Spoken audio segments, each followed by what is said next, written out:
What is up? This is Jim Ellie with Reactive Training Systems, and today I want to talk to you about how to hip hinge on the Sumo deadlift.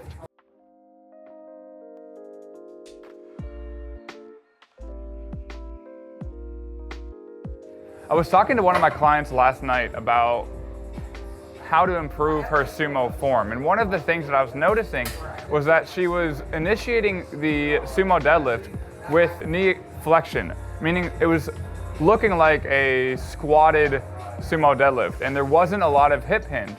The benefit of learning how to hip hinge on the Sumo deadlift is that it can help us learn how to improve our starting position, which tends to pay dividends in terms of our net force production and overall performance on the deadlift.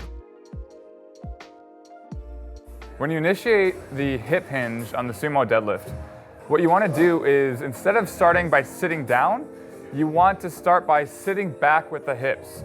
There's going to be some knee flexion in this process. That's how we maintain the tension in the hips. But we want to bring awareness to the hip area while maintaining some of that focus in the knees and in the quads. Once you feel the end range of motion in your hips, that's when you're going to sit down to the bar, going only low enough so that your fingers can reach the bar. If you combine all this together, you're going to put yourself in a great position to initiate the Sumo deadlift.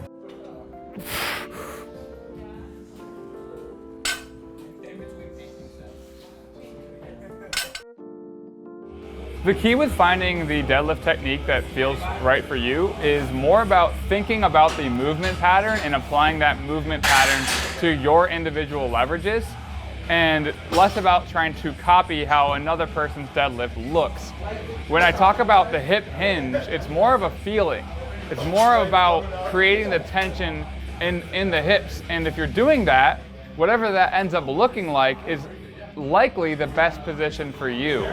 And the one thing I want to point out is that once you've set your hips and you've created the appropriate amount of flexion in your knees, from that point, you can use your back to put yourself in a better position.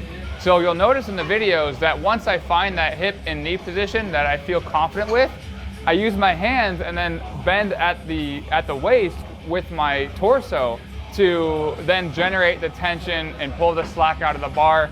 And I have other videos on that if you'd like to see how to take slack out of the bar. The bigger picture here is creating a deadlift technique, a Sumo deadlift technique in this case, that is right for your body and your leverages, and hopefully bringing awareness to things like the hip hinge and hip tension are helpful for you and make your deadlift feel better overall.